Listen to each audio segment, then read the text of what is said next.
That was Tommy Lasorda, baseball legend and Hall of Fame manager, absolutely losing his mind over Dave Kingman. This was not some quiet locker room complaint. This was not a measured post-game analysis where a disappointed manager talks about what went wrong. This was a public meltdown for the ages, caught on tape, dripping with rage and disbelief. The frustration was raw and unfiltered. Lasorda was not alone in his fury. Kingman was a player who somehow hit 442 home runs in his career and still ended up being hated by nearly everyone who ever met him. How does that happen? How does a man with that much raw power, that much pure ability to change a game with one swing become baseball's most toxic personality?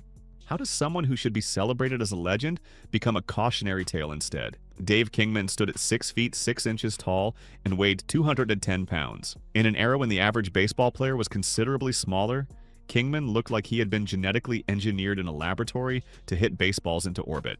They called him King Kong and Sky King, because when he swung the bat, the ball did not just leave the park. It disappeared into another dimension. It shattered windows in apartment buildings across the street. It dented cars in parking lots that should have been safe. It created legends that grew with each retelling. At the time he retired, only 18 other players in the entire history of Major League Baseball had hit more home runs than him. Think about that for a second. In over a century of professional baseball, only 18 men had hit more home runs. He was tied for 4th all-time in career grand slams with 16, sharing that record with Babe Ruth and Hank Aaron. When you are mentioned in the same sentence as Babe Ruth and Hank Aaron, you are doing something right. He averaged 1 home run every 15-11 at-bats, which ranked as the 19th best rate in history when he hung up his cleats. He was a 3-time All-Star, a 2-time National League home run leader, and he finished in the top 25 of MVP voting 5 separate times. These are not the numbers of some scrub who barely made it in the league. These are not the statistics of a journeyman who hung around because he could hit a little. These are the credentials of a generational slugger, a man whose ability to change a game with one swing was virtually unmatched in his era. But here's where the story takes a darker turn. Here is where the paradox begins. Kingman hit just 236 for his career. That is not just below average, that is terrible. That is the kind of batting average that gets minor leaguers sent back down to AAA. His on-base percentage was a dismal .302, lower than utility infielders who barely saw playing time, lower than guys whose entire job was to sit on the bench and occasionally pinch run. He struck out 1,816 times, which was the 4th highest total in MLB history when he retired. He was swinging and missing more than almost anyone who had ever played the game. He was described by people who watched him play every day as an atrocious fielder, someone who actively hurt his team when the ball was not in the air, heading toward the seats. Fly balls would drop around him. Ground balls would roll through his legs. Throws would sail over his head. He was the textbook definition of an all-or-nothing player, decades before the 3 true outcomes era made it acceptable. He hit home runs, he struck out, and he fielded poorly. In an era that valued situational hitting and all-around play, this was not seen as a specialized skill set. It was seen as incomplete and deeply flawed. But his statistics, as extreme as they were, are not why Dave Kingman is remembered so negatively. Plenty of players have had weird statistical profiles. Plenty of sluggers have struck out too much or could not field their position. He is reviled because his one-dimensional play was matched by a one-dimensional, toxic personality. His character destroyed his career. His attitude poisoned every clubhouse he entered. His behavior alienated every teammate he ever had. What follows is the story of a man who destroyed every relationship he ever had in baseball and ended his career not because he could not hit anymore, not because his skills had diminished, but because nobody could stand to be around him. Because the psychological cost of having Dave Kingman on your team outweighed the value of those 35 home runs he could still hit. Bill Caudle was a pitcher for the Chicago Cubs who played with Kingman in the late 1970s. Caudle was not known as a malcontent or a complainer. He was a professional who understood the game and understood that not everyone gets along. But when he talked about Kingman, something different came through, a real frustration, a real pain. Caudle said, Dave Kingman was like a cavity that made your whole mouth sore. Think about that metaphor for a second. Really think about it. A cavity is a small spot of decay, a localized problem. You get a cavity in one tooth. It is annoying. It hurts when you drink something cold, but an untreated cavity does not stay localized. The decay spreads. The infection radiates. The pain moves from that one spot to your entire jaw to your whole mouth until everything is sore and nothing feels right. That is what Caudle was saying about Kingman. His defensive lapses, his atrocious fielding, his sullen aloofness, these were not just personal issues that he kept to himself. They were infections that spread to the entire clubhouse. When Kingman booted a ground ball, it was not just an error. It deflated the pitcher who had worked so hard to get that ground ball. When Kingman struck out with runners in scoring position, it was not just a failed at bat, it sucked the energy out of the dugout. When Kingman sat in front of his locker refusing to talk to anyone, grunting when spoken to, It created a toxic atmosphere that made everyone uncomfortable. His bad vibes destroyed team morale and made the daily grind of an MLB season unbearable for everyone around him. He was not just a hole in the lineup, he was an infection in the locker room, a disease that could not be cured, a cavity that made your whole mouth sore.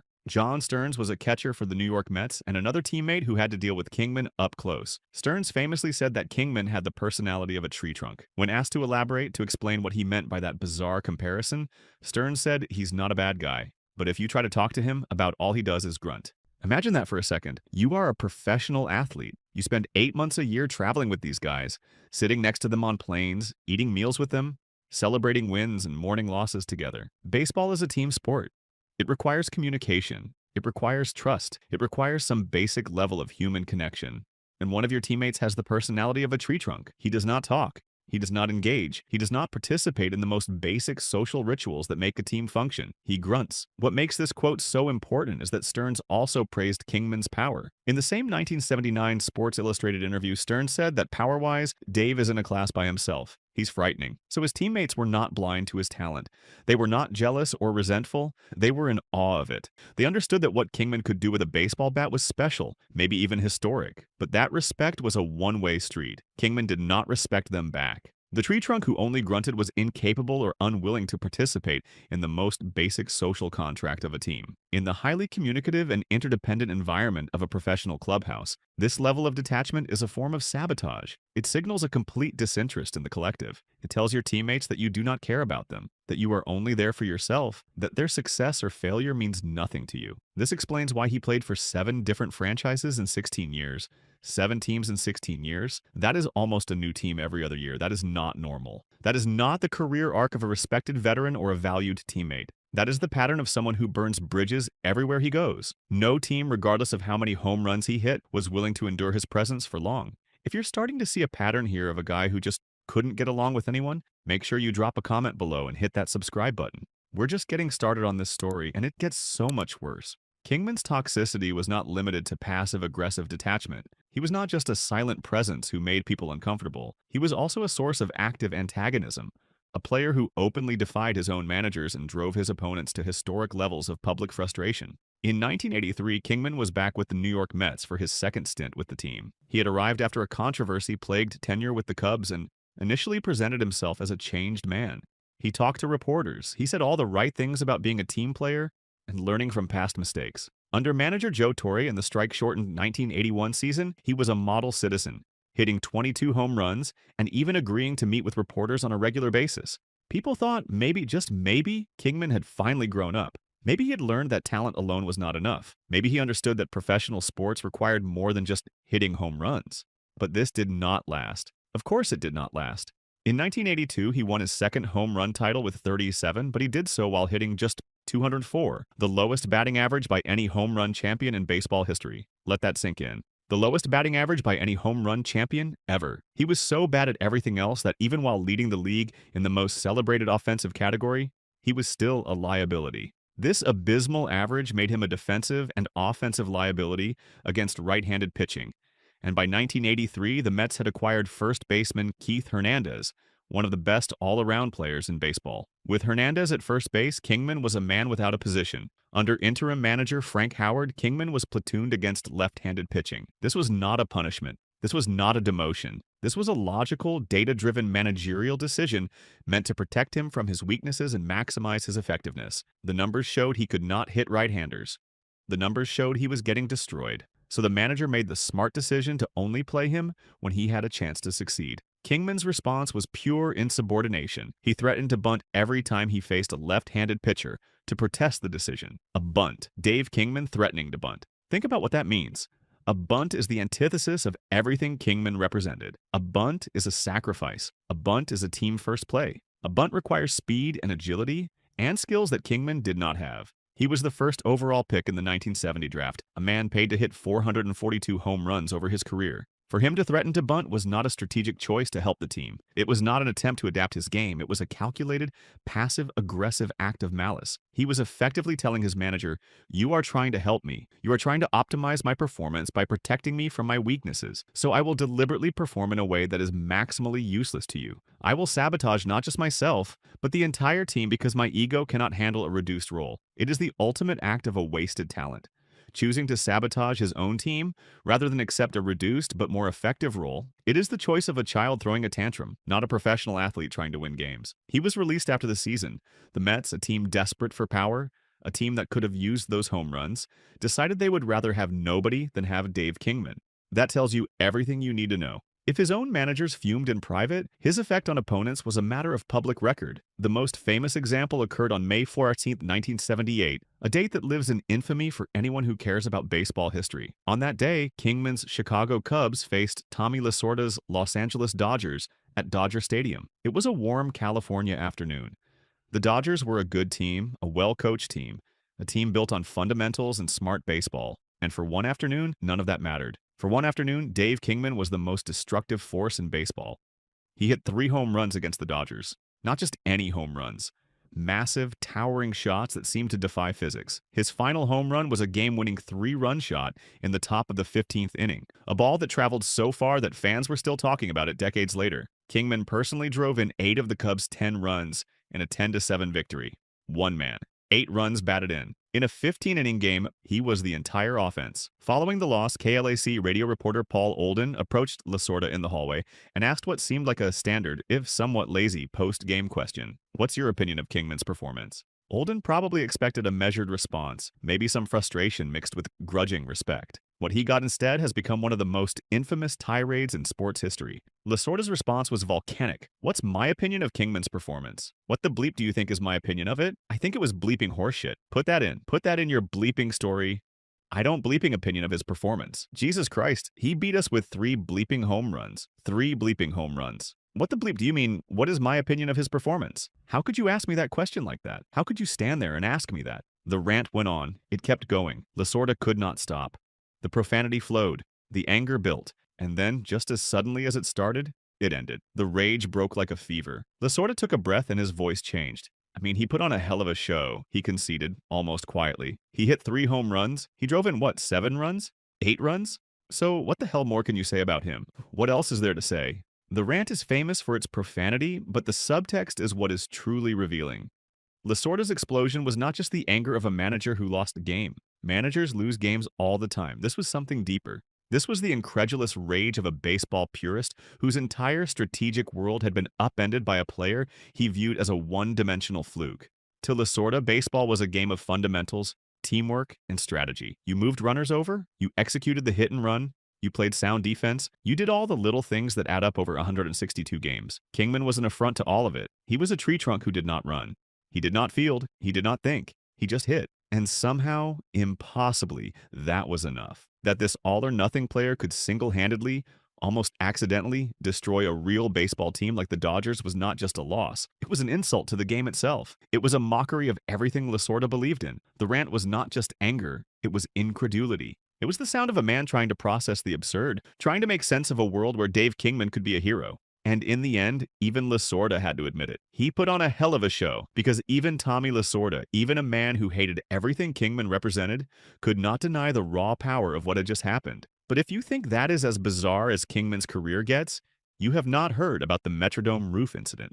This story sounds like fiction. It sounds like something a writer would make up to symbolize a player's career. But it really happened. On May 4th, 1984, Kingman, now with the Oakland A's, was at Minneapolis to face the Minnesota Twins at the Hubert H. Humphrey Metrodome. The Metrodome was an architectural disaster, a stadium with a fabric roof held up by air pressure. It was loud. It was weird. It was the kind of place where strange things happened. In the 4th inning, Kingman came to bat against pitcher Frank Viola, who would go on to win a Cy Young Award. Viola threw a pitch. Kingman swung. And what happened next defied all logic and reason. He hit a pop-up over second base, a high, lazy fly ball, the kind of pop-up that happens hundreds of times in every baseball season. Infielders converged. They waited for the ball to come down. They waited. And waited. And the ball never came down. Kingman skied a pop-up over second base, and the ball apparently went into a hole in the fabric ceiling. one of the 8-inch drainage holes 180 feet above the field. The ball just vanished. As the Associated Press reported with barely concealed amazement, Kingman proved tonight that whatever goes up does not necessarily come down. The disappearing ball paralyzed the game. Umpires stood around looking at each other. Players stood around looking at the umpires.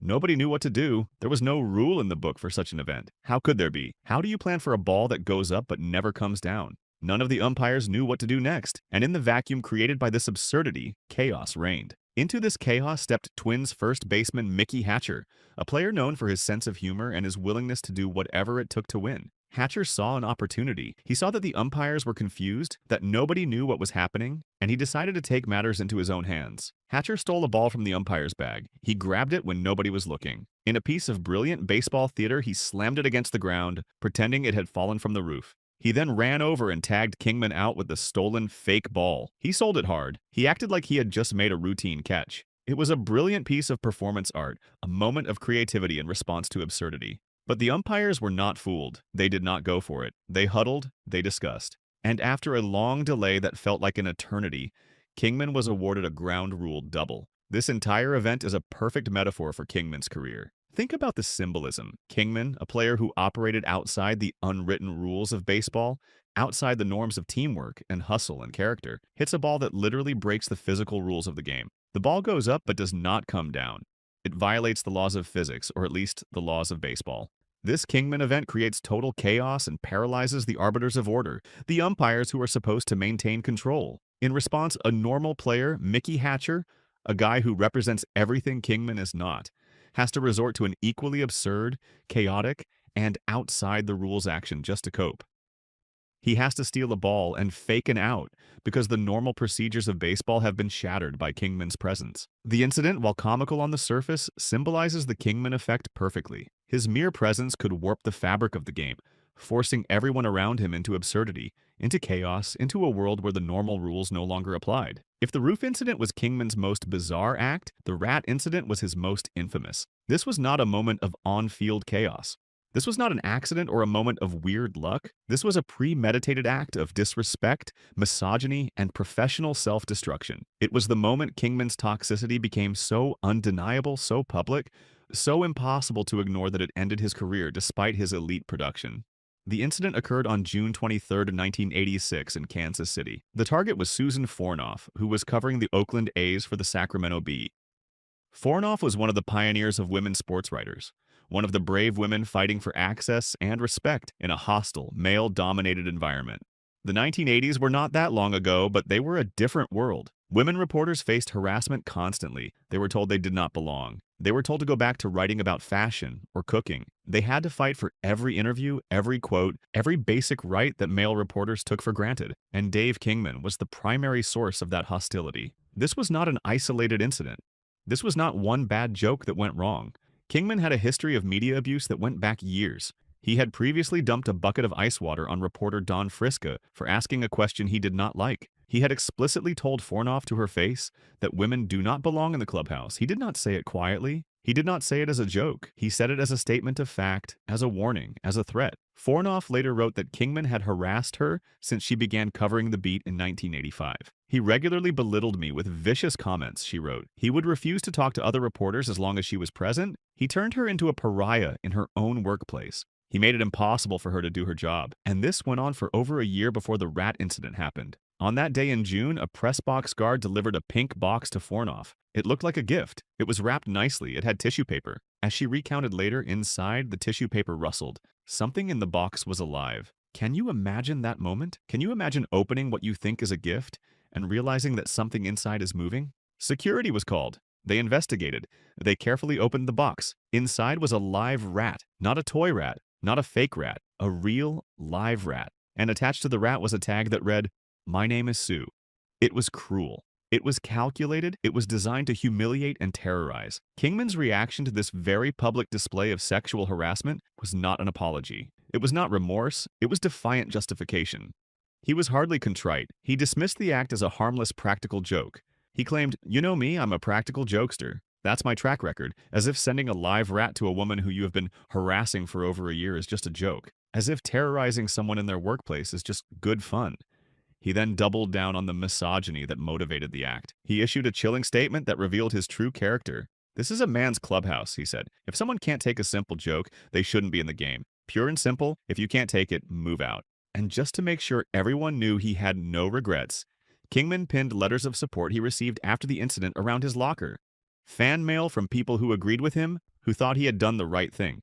He displayed them proudly like trophies. This was the moment Kingman's character finally and irrevocably voided his talent. The career consequences were direct and immediate. The A's, then owned by Walter Haas and Roy Eisenhardt, who were considered better businessmen than most team owners, fined Kingman $3,500. But more importantly, they warned him that if an incident of a similar nature occurs in the future, he will be released immediately. It was a final warning. One more incident, and you are done. Kingman finished the 1986 season with 35 home runs and 100 RBI. Read those numbers again. 35 home runs, 100 RBI. These were elite bankable numbers. These were numbers that teams would pay millions of dollars for. These were numbers that should have guaranteed him another contract, another chance, another season. But when his contract expired after the season, Oakland did not renew it. They just let him walk. His last MLB appearance was October 5th, 1986. He was 38 years old. He could still hit, but nobody wanted him. Some people say Kingman was blackballed. Some people claim he was a victim of owner collusion, that the teams conspired together to keep him out of baseball. But Susan Fornoff's own account provides the real explanation, the more precise and damning truth. The A's quietly ignored his contract. While his new manager, Tony La Russa, may have wanted his bat back, may have wanted those 35 home runs in his lineup, the A's ownership had their own reasons for dropping him. The rat incident was that reason. He had hit 35 home runs, but he was no longer just a cavity or a tree trunk. He was a disruptive, unrepentant, misogynistic liability. He was a public relations nightmare. He was someone whose presence would drive away fans, drive away sponsors, drive away anyone with a sense of decency.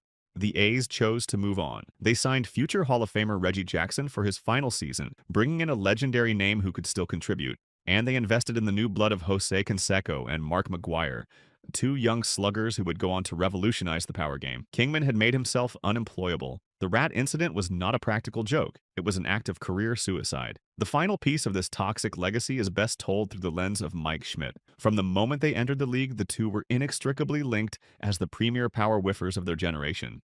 They were the two guys everyone talked about when discussing power and strikeouts. They were compared constantly. Their statistics were analyzed side by side. Their careers followed parallel tracks. But their parallel careers serve as the ultimate object lesson in the difference between a one-dimensional journeyman and a complete player. As early as May 1976, Sports Illustrated ran a profile on the pair titled, "It's either a cloud or an out," defining them by their shared hit or miss proposition. Both hit for power. Both struck out a lot. But even then, even at the very beginning, the difference in their character and approach to the game was stark. Kingman was described as less analytical, with an awkward batting style like a very tall man falling from a very short tree. He did not study pitchers. He did not make adjustments. He just swung hard and hoped. He was more realistic, admitting, "I don't think I'll ever hit for average." His goal was simply to hit homers. That was it. That was his entire approach to baseball. Hit the ball as far as possible and let everything else take care of itself. Schmidt was already seen as more controlled, a better all-around player. He was deeply analytical and critical of his own flaws. He watched film. He studied scouting reports. He worked with hitting coaches. He was a frustrated singles hitter who aspired to bat 340 some year and become a good, intimidating hitter. Not just a dangerous one. He wanted to be complete. He wanted to be great at everything, not just one thing. The wasted talent narrative was not a historical revision written years later. It was being written in real time in 1976, when both players were still in their prime. Kingman was content to be one-dimensional. Schmidt aspired to be complete, and that made all the difference. A single game on May 17, 1979 serves as a perfect metaphor for their entire careers. On that day, the Philadelphia Phillies and Chicago Cubs played one of the most absurd games in baseball history. The final score was 23-22. The wind was blowing out at Wrigley Field. Pitchers were getting destroyed. Both teams were hitting everything. And in the middle of this chaos, both Dave Kingman and Mike Schmidt put on a show. Dave Kingman hit 3 home runs for the Cubs, 3 massive shots, 3 balls that traveled over 400 feet. Mike Schmidt hit 2 for the Phillies, 2 bombs of his own. On the surface, it looked like Kingman had won the duel. 3 home runs beats 2 home runs, right? But the box score reveals the crucial difference, the detail that separates a great performance from an empty one. Kingman's 3 home runs were prodigious. Yes, they were impressive, but his team lost. The Cubs lost 23-22 despite 3 home runs from their cleanup hitter. Schmidt's performance was complete. He had 4 walks and 4 RBI. He worked counts. He got on base when he did not hit a home run. And his second home run was the game-winning blast in the 10th inning off Hall of Famer Bruce Sutter, one of the best closers in baseball history. Schmidt came through in the clutch. He won the game. This is the narrative of their careers in miniature. Kingman's power was prodigious but empty. Schmidt's power was impactful, complete, and winning. Kingman's career saw him drift from team to team, 7 franchises in 16 years. San Francisco Giants, New York Mets, San Diego Padres, California Angels, New York Mets again, Chicago Cubs, Oakland A's. He could not stay anywhere. He was the ill-tempered one-dimensional journeyman, loyal to no one and with no one loyal to him. He burned every bridge he crossed. He alienated teammates like Bill Caudle and John Stearns. He defied managers like Yogi Berra and Frank Howard. He harassed reporters like Susan Fornoff. Mike Schmidt, by contrast, spent his entire 18-year career with one team, the Philadelphia Phillies, one city, one fan base, one organization. He became the greatest third baseman of all time. He was a 12-time All-Star, a 10-time Gold Glove winner, and a 3-time National League MVP. He was a first-ballot Hall of Famer, inducted in 1995, with 96.5% of the vote. The rivalry between Kingman and Schmidt was, in the end, no rivalry at all. It was never close. Schmidt was the standard of complete player excellence, and Kingman was the cautionary tale, the example of what happens when you have talent but no character. Let's look at the numbers side by side because numbers do not lie. Kingman finished with a career WAR of 17.3. WAR stands for wins above replacement, a statistic that measures a player's total value. Schmidt finished with 106.9. That is not a typo. Schmidt was worth almost 6 times as much to his teams as Kingman was to his. Kingman hit 442 home runs. Schmidt hit 548. Kingman hit 236 for his career. Schmidt hit 267. That might not seem like a huge difference, but over thousands of at-bats, it adds up to hundreds of extra hits. Kingman's on-base percentage was .302. Schmidt's was .380. That 78-point difference is massive. It means Schmidt got on base almost 80 more times per 1,000 plate appearances. Both struck out a lot. Kingman had 1,816 strikeouts. Schmidt had 1,883. So they were similar in that regard, both premier whiffers. But Schmidt's OPS plus was 148, meaning he was 48% better than the league average hitter after adjusting for park and era. Kingman's was 115, only 15% better.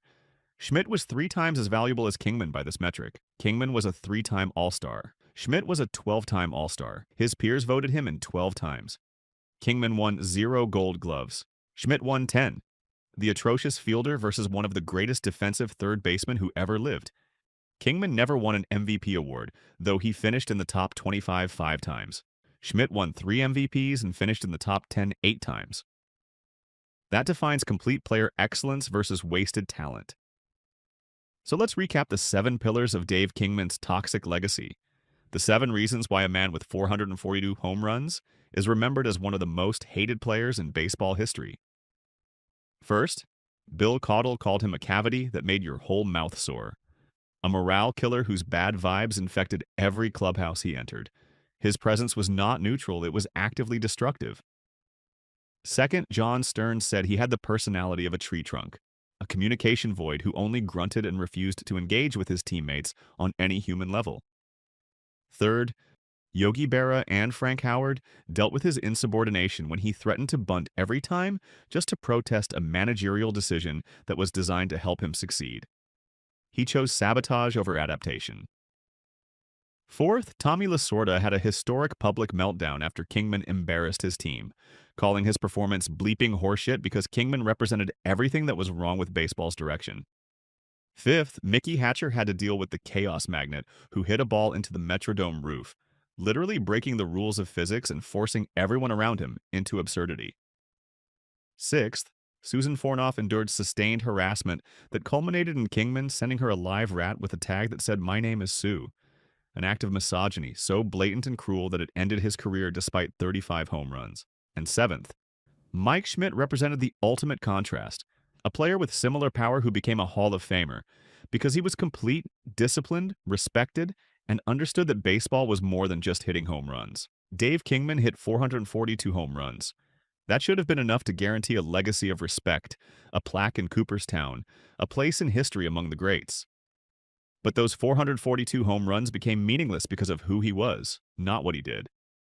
His statistics are impressive. His character was abysmal.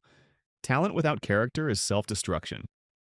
When asked for a final opinion on Dave Kingman's total performance, the most honest, accurate, and enduring answer remains Tommy Lasorda's. I think it was bleeping horseshit, and you know what? Lasorda was right. Because at the end of the day, baseball is not just about home runs. It is about respect. It is about teamwork. It is about being someone your teammates can count on, someone fans can admire, someone kids can look up to. Dave Kingman was none of those things. He was a cavity that made the whole mouth sore. He was a tree trunk with no personality. He was a chaos magnet who broke the rules and harassed women. And that is why, despite 442 home runs, his legacy is one of wasted talent and toxic behavior. Kingman hit 442 home runs, but he hit 0 moments of respect. If you think talent excuses toxicity, think again. Let us know below. Does Kingman deserve forgiveness, or did he earn every ounce of that hate? Don't forget to subscribe for more raw baseball history told without filters. Steve Garvey, Keith Hernandez, Mookie Wilson, they all had front row seats to watch him build a career defined by conflict and questionable choices. The packaging says he was pathetic. And when you look at what these legends actually witnessed, you start to understand why that label stuck. Because the story of Bill Buckner is not just about one error. It is about a man who seemed to create the conditions for his own destruction. 19 days before the moment that would define his life, Bill Buckner sat down for an interview, October 6, 1986. A reporter asked him about the pressure of the postseason. His answer was chilling. The dreams are that you are going to have a great series and win. The nightmares are that you are going to let the winning run score on a ground ball through your legs. Those things happen, you know? I think a lot of it is just fate. Think about that for a second. He literally described the exact scenario that would happen. The media would later use this quote to frame his error not as a physical mistake, but as a psychological collapse, a self-fulfilling prophecy. And maybe they had a point, because when you look at Buckner's career, the 1986 error was not some random act of fate. It was the final domino in a long chain of conflicts, bad decisions, and physical compromises that all pointed toward one inevitable conclusion. Years later, after the Red Sox finally won in 2004, fans wanted to offer Buckner forgiveness. He rejected it. "I feel like the guy who got put away for a crime he did not commit," he said. And then the DNA evidence comes back 30 years later and the guy gets out of jail. What do you say for the 30 years he spent suffering? I do not feel like I have committed a crime. But here's the thing. When you examine the DNA evidence, when you look at the conflicts and choices that shaped his career, you realize that while Buckner might not have been the only guilty party, he definitely played a role in his own conviction. The nightmares he described were not just bad luck. They were the predictable outcome of decisions he made, conflicts he created, and a stubbornness that would not let him accept his physical limitations. Let me show you what the legends saw. The story really begins in Los Angeles, long before Boston, long before that ground ball. 1968. The Dodgers draft class was legendary. Bill Buckner, Steve Garvey, Ron C., Davey Lopes. Future stars all selected in the same year. Buckner was a gifted athlete. He played first base. He was highly regarded as an outfielder, too. By 1973, after Wes Parker retired, Buckner had moved to first base full-time. This was his position. This was his future. Then there was Steve Garvey, the photogenic, fan-friendly, media-accessible all-American success story. Problem was, Garvey could not throw. He was a disaster at third base. So bad that rumors started circulating that his days in the Dodgers organization were numbered. His career was not looking good. Except for pinch hitting, he seemed to have no path forward. Manager Walter Alston had a lineup problem, and someone suggested a solution. That someone, according to Buckner himself, was Bill Buckner.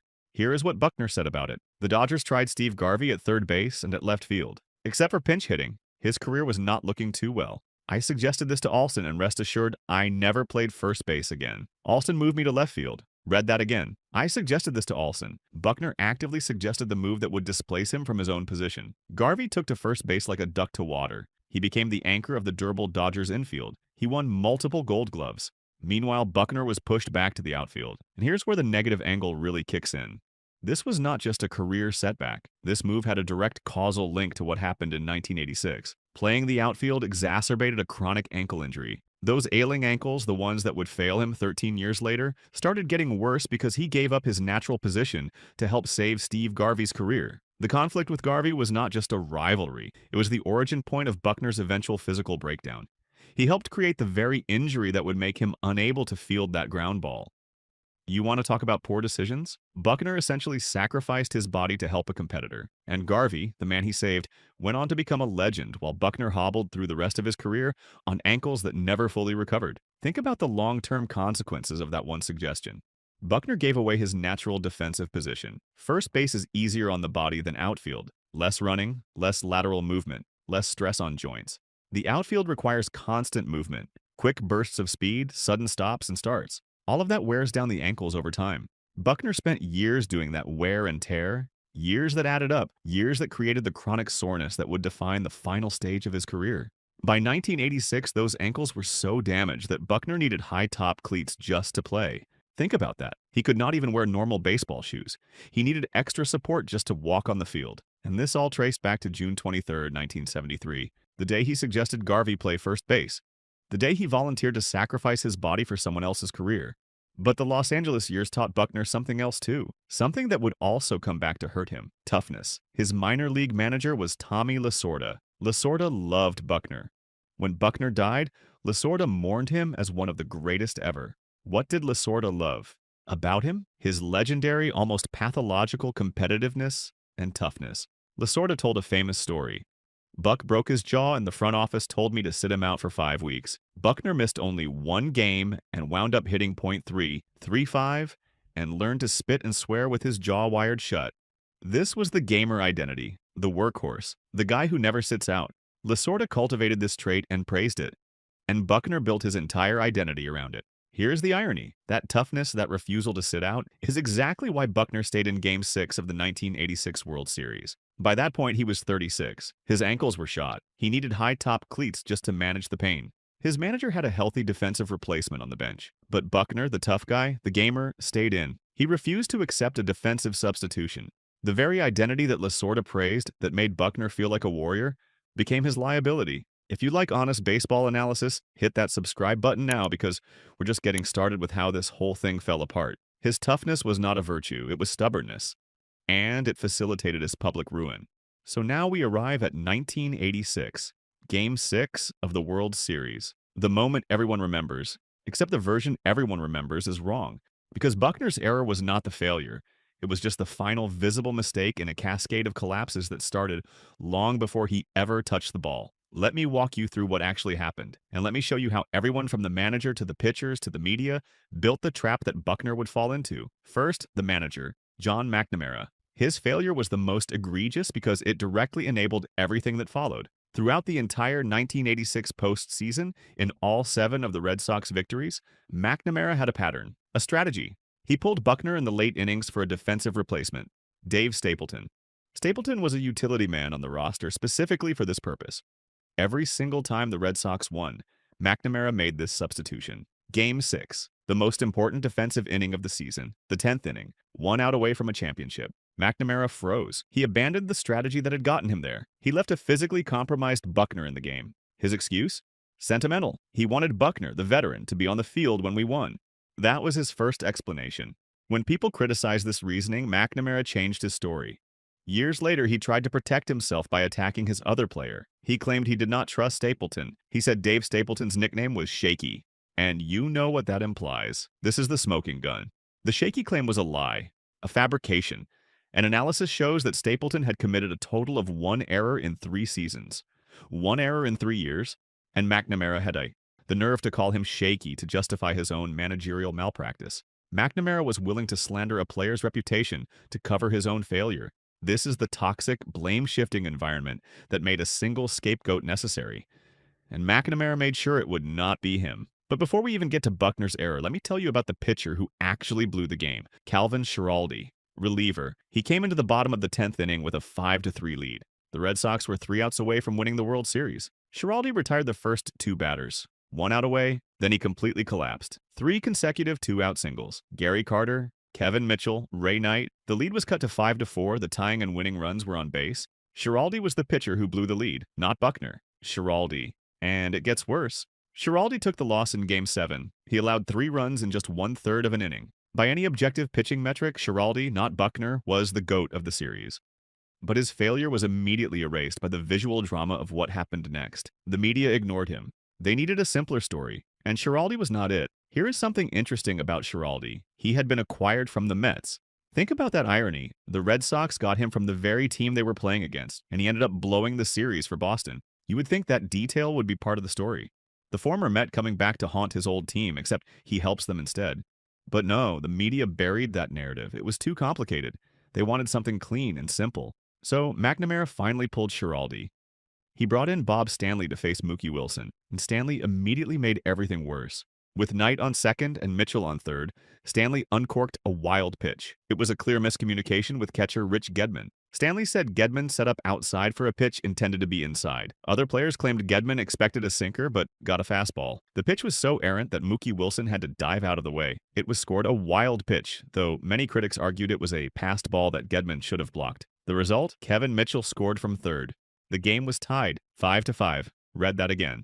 The game was already tied before Mookie Wilson hit the ball to Bill Buckner. Buckner's error did not cost the Red Sox the lead. Stanley and Schiraldi had already lost it. Buckner's error only hastened the loss that had already been secured by the pitchers. But here is the most insidious part. One fan account claims to have seen a clip of Stanley in the clubhouse after the game. Stanley was allegedly deflecting blame and saying something like, "If Buckner gets that." If that account is true and multiple sources reference it, then Stanley immediately and actively pointed the media narrative toward Buckner to absolve himself of the wild pitch that tied the game. Stanley threw Buckner under the bus before Buckner even made it to the clubhouse. Let me break down the blame here because it matters. Schiraldi surrendered 3 consecutive 2-out singles. He blew the 5-3 lead. He allowed the tying and winning runs to reach base. The media largely ignored him. McNamara left an injured Buckner in the game and failed to use Stapleton. He abandoned his winning strategy. He later deflected blame onto Stapleton by calling him shaky. Stanley threw a wild pitch. The tying run scored because of him. He deflected blame to Gedman and to Buckner. Gedman failed to block the wild pitch. Some criticized him, but Stanley's pitch was deemed not catchable. And then Buckner. Fielding error on Wilson's grounder. The winning run scored from second base. He became the sole goat and symbol of the curse. You see the problem? 5 different failures. 5 different people who contributed to the collapse, but only one guy took the blame. And that guy was the one who made the final, most visible mistake. Not the most important mistake, just the one everyone could see. Now let me show you what the Mets legends saw from the other dugout, because their criticism is even more damning. Keith Hernandez, Mets first baseman, when he made the second out of the 10th inning, he was so convinced the game was over that he gave up. He walked off the field, he went down the tunnel. He retreated into manager Davey Johnson's office to watch the end of the game on television. He thought it was done. Think about what that means. The Red Sox had a 99% win expectancy at that moment. They did not just lose. They achieved a failure so total and so improbable that their opponent's star player had already conceded. Hernandez later discussed the play in terms of a total defensive breakdown, Buckner's positioning, Stanley's failure to cover first base. The Red Sox did not lose because of fate. They lost because they fell apart. Then there is Mookie Wilson, the man who hit the little roller. Wilson and Buckner later became friends. But Wilson's baseball analysis has always been a criticism of the single error narrative. Wilson and his teammates have consistently maintained that even if Buckner had fielded the ball cleanly, Wilson's elite speed would have made it a toss-up at first base. If Buckner had fielded the ball and lost the race to the bag, the game would have continued. Tied 5-5. Runners on first and third. This is critical. The curse story hinges on the idea that Buckner's error was the singular game-losing moment. Wilson's analysis suggests that the Red Sox's late-inning defense was so physically compromised, Buckner's ankles, and so psychologically broken, Stanley's wild pitch, that the Mets' victory was tactically inevitable. Even without the error, Boston was collapsing. Wilson's speed meant Buckner was probably going to fail no matter what he did. So Buckner was trapped. His ankles, damaged from years in the outfield after giving up first base to Garvey, made him slow. His tough guy identity, forged by Lasorda, kept him in the game when he should have been pulled. His manager abandoned the winning strategy. His pitchers collapsed before he ever touched the ball. And even if he had made the play, the odds of getting Wilson out were questionable at best. But the media needed a villain, and they found one. Except they had to ignore a few things to make the story work. Dwight Evans, Red Sox legend, all-star, beloved. In Game 4, with the series tied 1-1, Mets hitter Lenny Dykstra hit a long fly ball to right field. The ball hit the heel of Evans's glove and bounced over the wall for a home run. The broadcast announcer noted the image of Evans leaning against the wall in frustration is worth more than 1,000 words. The Mets won that game 6-2. Evans's error tied the series 2-2. Let me be clear, Both Buckner and Evans, two veterans, committed defensive miscues in the World Series. Both plays contributed to losses, yet Evans's error was forgotten. Buckner's became the symbol of 68 years of failure. Why? Because Evans was a beloved homegrown star. Buckner was a former Cub, an outsider, and he was wearing a Cubs batting glove under his mitt during the error, visually linking him to another cursed franchise. He was the perfect expendable GOAT.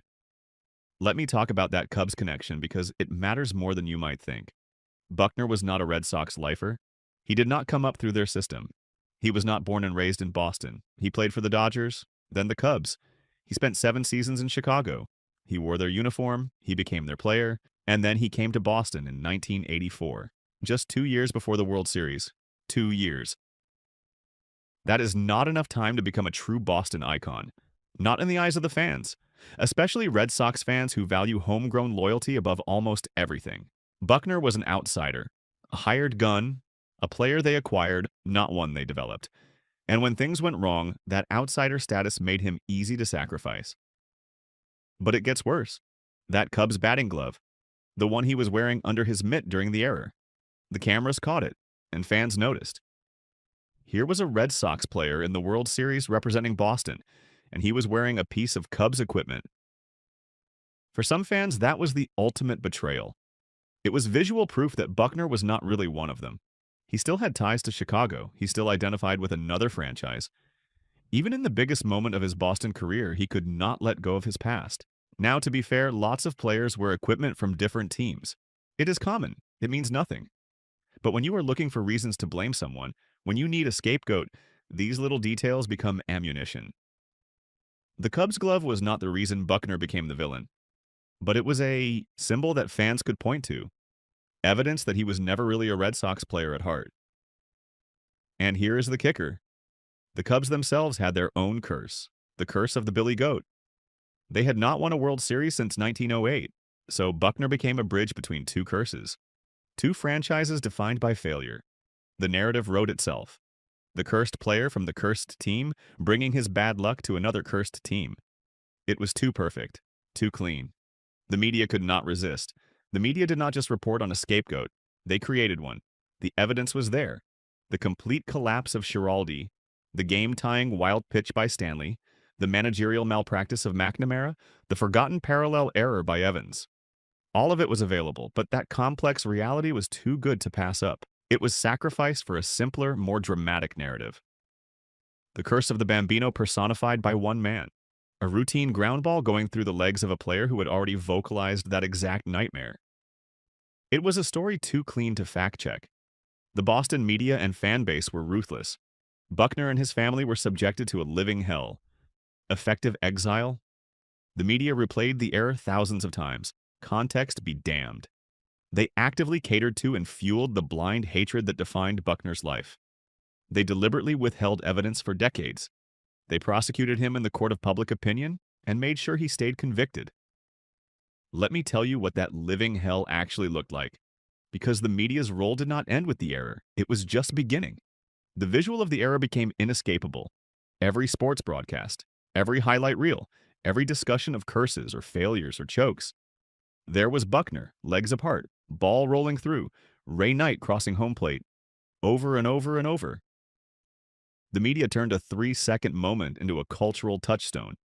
They made it impossible for anyone to forget. And more importantly, they made it impossible for Buckner to escape. The replays were constant, relentless. Every October when the playoffs started, there was Buckner. Every time a team choked, there was Buckner. Every time someone made an error in a big moment, there was Buckner. The media used his failure as the universal symbol of athletic collapse. They turned him into a punchline, a cautionary tale, a ghost story that baseball told itself over and over. And each replay was a fresh wound, because Buckner had to watch it. His family had to watch it. His children had to see their father defined by the worst moment of his life. Imagine being Buckner's kid in school, having to defend your father while every sports show in America replayed his error, having to hear other kids laugh about it, having to pretend it did not hurt. The media profited from his misery. They used the clip to drive ratings, to sell documentaries, to generate controversy and clicks. Buckner's pain became their product, and they showed no mercy in exploiting it. They did not care that he was a human being, that he had a family, that the constant replay was destroying his life. They only cared about the story, the narrative, the curse. But here is what made it worse.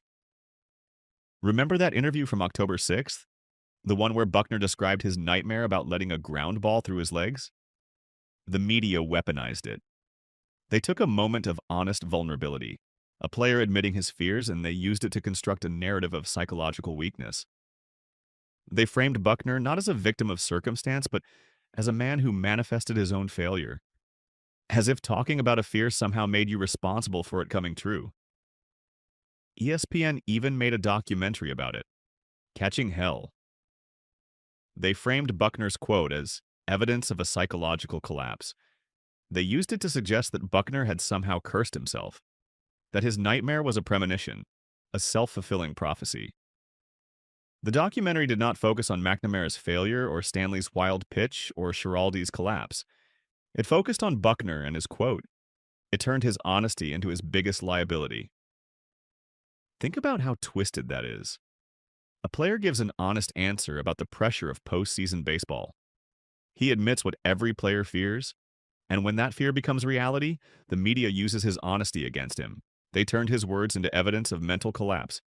They made it seem like Buckner had cursed himself, that his nightmare quote was proof he was psychologically fragile, that he deserved what happened because he had imagined it first. That is not journalism. That is character assassination. And the fans? They followed the media's lead. Buckner received death threats. His family was harassed. The hatred was so intense that Buckner and his family eventually left Boston. They went into what can only be described as exile. Not because Buckner wanted to leave, but because staying meant subjecting his wife and children to constant abuse. The media created the narrative, the fans enforced it, and Buckner paid the price. Think about what that exile meant. Buckner had to leave a city where he had played baseball, where he had teammates and friends, where he had built a life. He had to uproot his entire family because the environment became too toxic to survive. That is not just losing a game. That is losing your home, your community, your sense of safety and belonging. And the economic cost was real too. Buckner lost endorsement opportunities, lost speaking engagements, lost the chance to have a normal post-playing career in Boston. Other players retired and became beloved local figures. They did radio shows, opened businesses, became part of the community fabric. Buckner got none of that. His error cost him not just his reputation, but his livelihood, his future, his ability to capitalize on a 22-year career of hard work. Now let me talk about 2004. The Red Sox finally won the World Series, broke the curse. And suddenly, Boston fans wanted to offer forgiveness. They invited Buckner to throw out the first pitch at the home opener in 2005. The media covered it like some kind of redemption story, like Buckner was finally being released from prison, finally being pardoned. Buckner went along with it. He threw the pitch, he waved to the crowd, but his words told a different story. I feel like the guy who got put away for a crime he did not commit. And then the DNA evidence comes back 30 years later and the guy gets out of jail. What do you say for the 30 years he spent suffering? I do not feel like I have committed a crime. That quote reveals everything. Buckner rejected the premise of forgiveness. Because forgiveness implies guilt. It implies you did something wrong and now you are being absolved. Buckner was saying no. I do not accept your forgiveness because I was not the one who committed the crime. You convicted me. You ignored the evidence. You destroyed my life over something I did not do. And now you want me to be grateful that you are letting me back in? The audacity of Red Sox fans thinking they had the right to forgive him. After they chased him out of the city. After they tormented his family. After they made his life hell for 18 years. They won a World Series and suddenly decided Buckner deserved peace. As if their forgiveness meant anything. As if they had the moral authority to grant it. And here is the thing that makes Buckner's anger even more justified. The media never corrected the record. Even after 2004, even after the redemption tour, the mainstream narrative never changed. Buckner was still the GOAT. The error was still replayed. The full context was still ignored. McNamara's failure, Stanley's wild pitch, Schiraldi's collapse, Evans's forgotten error. None of it became part of the popular story. The media had their villain and they were not letting go. Buckner spent the rest of his life fighting that narrative, doing interviews, explaining what really happened, pointing out all the failures that preceded his error. And some people listened. Some analysts and writers started acknowledging the fuller picture, but it did not matter. The damage was done. The image was burned into public memory. Buckner's legacy was sealed. He died in 2019. And even in the obituaries, even in the tributes, the error was always mentioned. Sometimes it was the headline. The error defined him more than his 22-year career, more than his 2,700 hits, more than his all-star selection. The media made sure of that. They turned one moment into an entire identity. They convicted him in the court of public opinion and never let him appeal. And what about the others? What happened to McNamara and Stanley and Schiraldi? McNamara eventually got fired, but not immediately. He managed part of the next season. He later got other coaching jobs. He was criticized for his Game 6 decision, but he was never vilified. He lived a quiet life, and when he died, his obituary mentioned the series, but he was not defined by it. Stanley played a few more years. He was booed sometimes, but nothing like Buckner. He stayed in Boston, had a normal post-career life. No exile, no death threats. Schiraldi bounced around a few teams and then retired. He was barely remembered for his role in the series. The media let all of them off the hook. They focused all their energy on one man. That is selective scapegoating. That is narrative construction. And that is why Buckner's crime metaphor is so powerful. He was not just blamed for something that was not entirely his fault. He was deliberately chosen as the fall guy while others who failed worse were protected. The prosecution withheld evidence. The judge was biased. The jury was rigged. And Buckner served the full sentence while the real criminals walked free. Let me give you one more piece of context that shows just how unfair this all was. Buckner had a 22-year career. 22 years. He played from 1969 to 1990. He accumulated 2,700 hits. He had a career batting average of .289. He was an all-star. He won a batting title. By any measure, he had a successful career. A career most players would dream of having. But none of that mattered. None of it was remembered. Because the media reduced his entire career to 3 seconds. 3 seconds out of 22 years. Think about that ratio. Over 2 decades of professional baseball, thousands of games, tens of thousands of at-bats.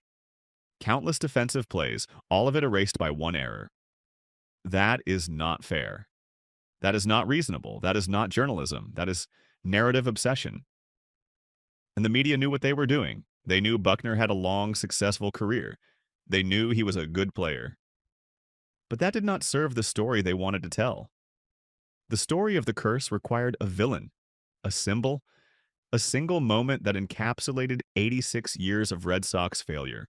Buckner's career accomplishments did not fit that narrative, so they ignored them. They buried them. They made sure that when people thought of Bill Buckner, they only thought of the error. So let me bring this all together. The crime metaphor that Buckner used.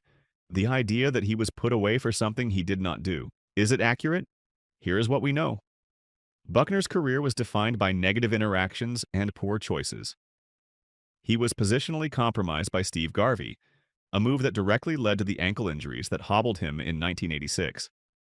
He suggested that Garvey take his spot, his own decision. He was a victim of the toughness ethos Tommy Lasorda championed, an identity that kept an injured player on the field when he should have been pulled. He built that identity himself, embraced it, refused to let go of it. In the 1986 World Series, he was the final visible domino in a systemic collapse. But he was only the final domino because Schiraldi blew the save, because Stanley threw the tying run home, and because McNamara abandoned a winning strategy and later lied to cover it. He became the scapegoat because the media ignored the equal and greater failures of franchise icons like Evans. So was Buckner wrongfully convicted? Not entirely. He made mistakes. His stubbornness kept him in the game. His physical limitations, created in part by his own decisions with Garvey, made him unable to make the play. But was he the only one who failed? Absolutely not. Was he even the person who failed the most? Not even close. The negative angle here is that Buckner was a man who spent his career creating the conditions for his own downfall. He gave away his position. He destroyed his ankles. He built an identity around toughness that became stubbornness. He stayed in a game he should have left. And when everything collapsed, he was standing in the wrong place, at the wrong time, looking like the perfect person to blame. His conflicts with Garvey, his choices under Lasorda, his refusal to accept his limitations, they all fed into the moment. And then the media, the manager, and the teammates made sure he took the fall alone. Buckner served time for a crime he only partially committed. The DNA evidence shows that McNamara, Schiraldi, Stanley, and the media were all accomplices. But Buckner's own decisions, his own conflicts, his own stubborn refusal to step aside, they were part of the crime too.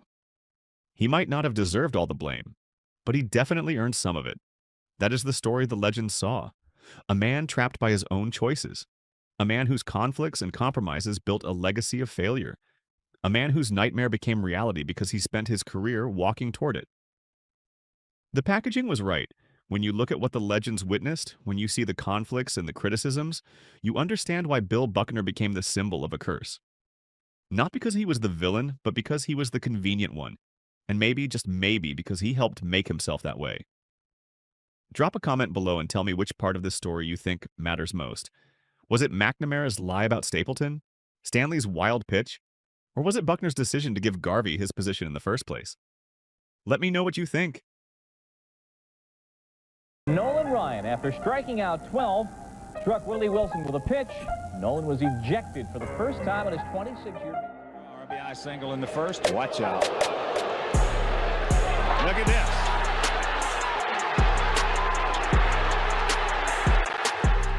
MLB legends who hated Nolan Ryan weren't just bitter rivals, they were victims of one of baseball's most calculated intimidation campaigns. Everyone remembers the strikeouts and no-hitters, but what they forget is the feuds, the brawls, and the fear he weaponized to hide his flaws. This is the story of how the Ryan Express left a trail of enemies in his wake. Nolan Ryan was a legend. 5,714 strikeouts, 7 no-hitters, 27 seasons of dominance. Players who faced him were scared to death, even decades after retirement. The documentary Facing Nolan captured this perfectly. Former players, safe in retirement and far removed from their playing days, still spoke of him with a tremor in their voices. They admitted they were terrified every time they stepped into the box against him.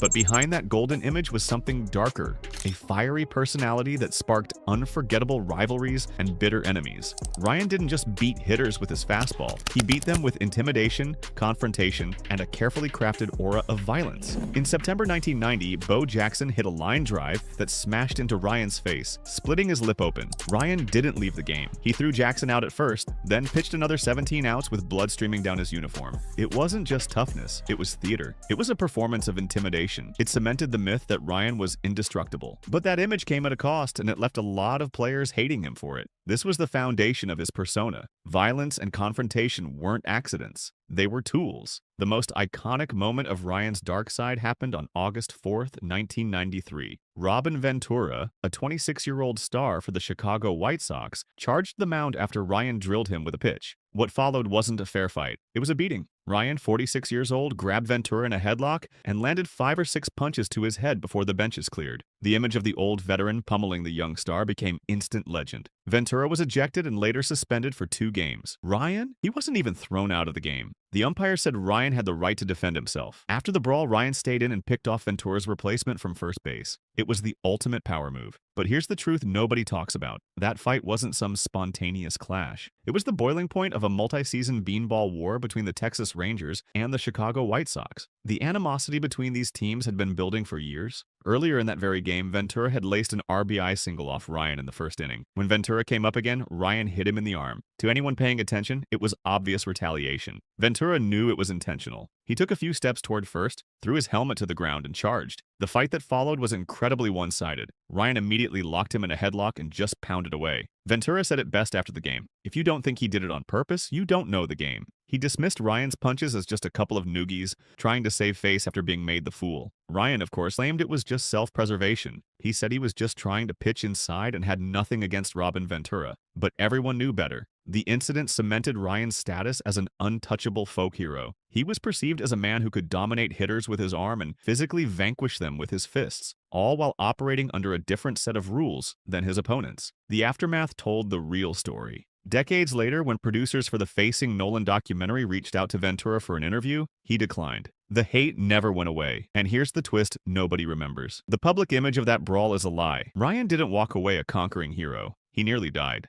Bo Jackson, Ventura's teammate, was involved before, during, and after the fight. Jackson suspected Ryan might hit Ventura as payback for the RBI single. He gave Ventura two pieces of advice: keep your helmet on for protection, and use the slope of the mound to get leverage. Ventura ignored both. He flipped his helmet off as he charged. Jackson even yelled at him to keep it on, but it was too late. What happened next is the part that shatters the myth. After Ryan landed his punches, the benches cleared. A massive pile formed. Ryan ended up on the bottom, suffocating under the weight of bodies. He couldn't breathe. He thought he was going to black out and die. Then two big arms started tossing players off him. It was Bo Jackson. In Ryan's own biography, Nolan Ryan, The Making of a Pitcher, he admitted the truth. "All I remember is that I couldn't breathe," Ryan stated. "I thought I was going to black out and die, when all of a sudden I see two big arms tossing bodies off of me." It was Bo Jackson. He had come to my rescue, and I'm awful glad he did, because I was about to pass out. Ryan was so grateful he called Jackson that night to thank him. He later told Jackson he had saved his life. So the cornerstone of Ryan's tough guy legacy, the moment that supposedly proved he was indestructible, was actually the moment he was rendered helpless and nearly unconscious, and he was saved by an opposing player.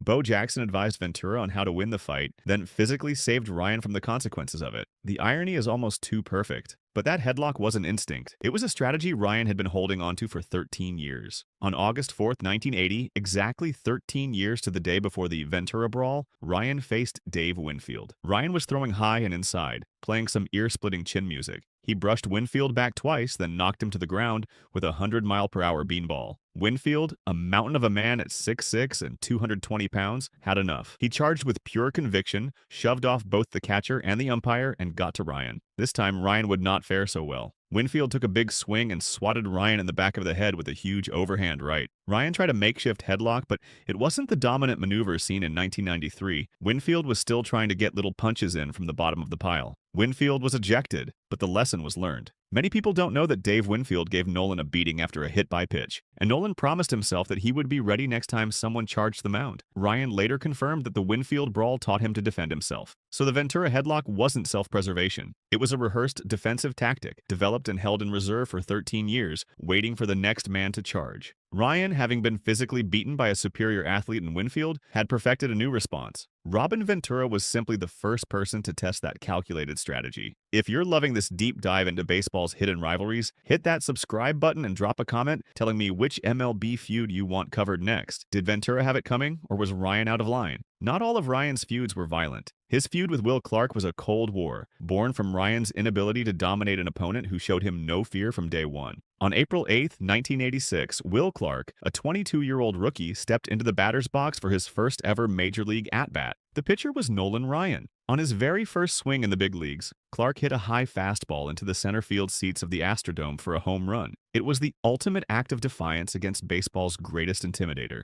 Clark even turned to his teammate Chili Davis in the dugout and asked, "He's going to drill me next time, isn't he?" That first swing wasn't a fluke. It was a preview of the entire relationship. In 39 plate appearances against Ryan, Clark hit 6 home runs and posted a staggering 1.274 OPS. He owned Nolan Ryan. For a man whose entire persona was built on fear, Clark's persistent dominance was an unforgivable sin. The hate here wasn't fiery. It was frigid. Years later, when Clark signed with the Texas Rangers, the organization Ryan was synonymous with, you'd think they could laugh about their shared history. According to Clark, the opposite was true. "He never would once talk to me," Clark stated in a 2016 interview. "He avoided me like the plague." That's the old school mentality. Hitters and pitchers. I completely understood it. Clark's polite understanding masks the reality. Ryan's refusal to even acknowledge his former rival and current team's first baseman was a deep personal grudge. When faced with a rival he could not physically intimidate like Ventura or beat with his stuff, Ryan's negative response was to simply pretend he did not exist. The thrill had exposed a crack in the Ryan facade. The Ryan Express had no answer for Will Clark, and Ryan's ego couldn't handle it. This dynamic of fear and dominance defined Ryan's relationships with other legends too. George Brett had the most hits off Ryan of any batter, 29 in 115 plate appearances. Brett was proud of his .287 average against the legend, but despite his success, Brett feared him. Of Brett's 317 career home runs,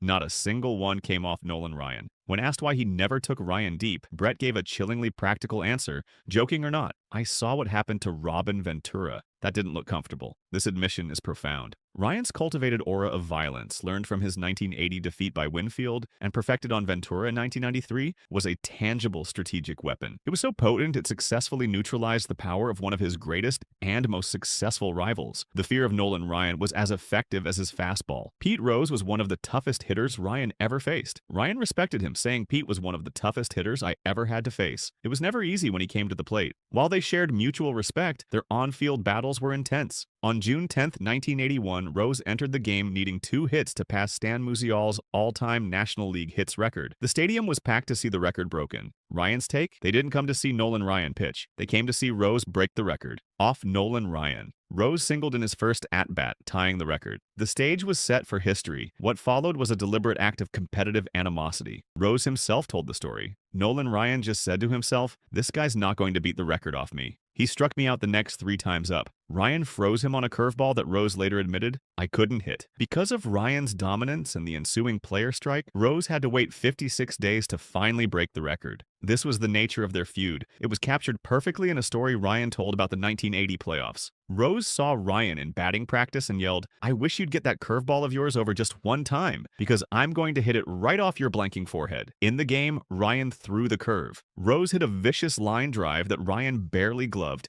As Rose ran to first, he was pointing directly at Ryan. The mutual respect was real, but so was the desire to destroy each other on the field. Dave Winfield, despite winning their 1980 brawl, hit just 103 against Ryan over 41 plate appearances. Ryan's statistical dominance over Winfield in the batter's box was complete, but Winfield won the fight that mattered. He forced Ryan to be ready next time, which directly led to the Ventura incident 13 years later. This legacy of fear and feuds served a specific purpose. It was a necessary shield to mask significant statistical vulnerabilities. While many call Ryan a top 2 or top 3 all-time pitcher, a sober statistical analysis suggests it's questionable if he's even in the top 10. The hagiography ignores the glaring holes in his resume. He famously never won a Cy Young Award, and for all his positive records, he holds negative ones of equal magnitude. He is the all-time leader in walks and ranks 3rd all-time in losses. His reputation for dominance is built on his #1 all-time hits per 9 innings rate, the foundation for his 7 no-hitters. But when his insane rate of walks is factored in, his career whip, walks plus hits per inning pitched, plummets to 266th all-time.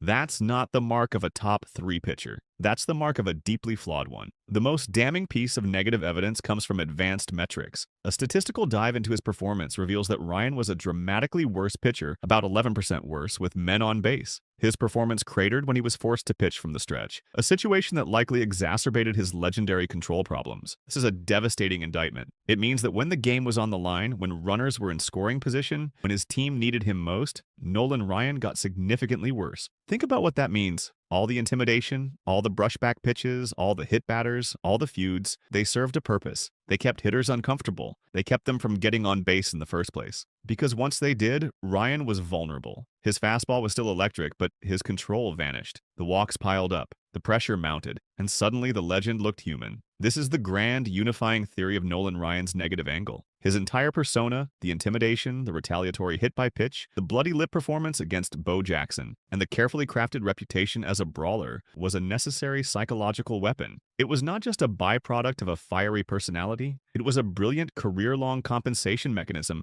for his greatest flaw. Ryan cultivated an aura of fear so that hitters like George Brett would be less comfortable, less aggressive, and less likely to stand in against him. He intimidated them in the dugout before they even reached the batter's box, because he knew that once they got on base, he was a demonstrably weaker and more vulnerable pitcher. The hate and fear he generated weren't side effects of his greatness. They were essential ingredients for it. This folk hero was a master of psychological warfare, using a violent, intimidating persona to protect his flawed and perhaps overrated statistical reality. The rivalries weren't accidents. The feuds weren't unfortunate byproducts of competition. They were intentional. They were strategic. They were necessary. Without them, the cracks in his game would have been too obvious to ignore. The walks, the losses, the lack of a Cy Young, the collapse with runners on base, all of it would have defined him differently. But instead, we remember the fights. We remember the headlock. We remember the bloody lip. We remember the fear in the eyes of Hall of Famers. And maybe that's exactly what Nolan Ryan wanted. Because if hitters were too busy being afraid to notice he couldn't throw strikes with men on base, then the intimidation had done its job. The psychological edge became his greatest pitch, more effective than any fastball or curveball he ever threw. At the end of the day, love him or hate him, Nolan Ryan remains one of baseball's most unforgettable figures. His legacy isn't just about strikeouts. It's about the enemies he made along the way. It's about the fear he created. It's about the psychological warfare that turned a statistically flawed pitcher into a legend. And it's about the truth that behind every great myth, there's usually a more complicated reality. If this story opened your eyes to the darker side of baseball history, make sure you're subscribed and drop your thoughts in the comments. Who do you think really won the battle between Ryan and his rivals? Was he a genius who maximized every advantage? Or was he just a bully who hid behind intimidation?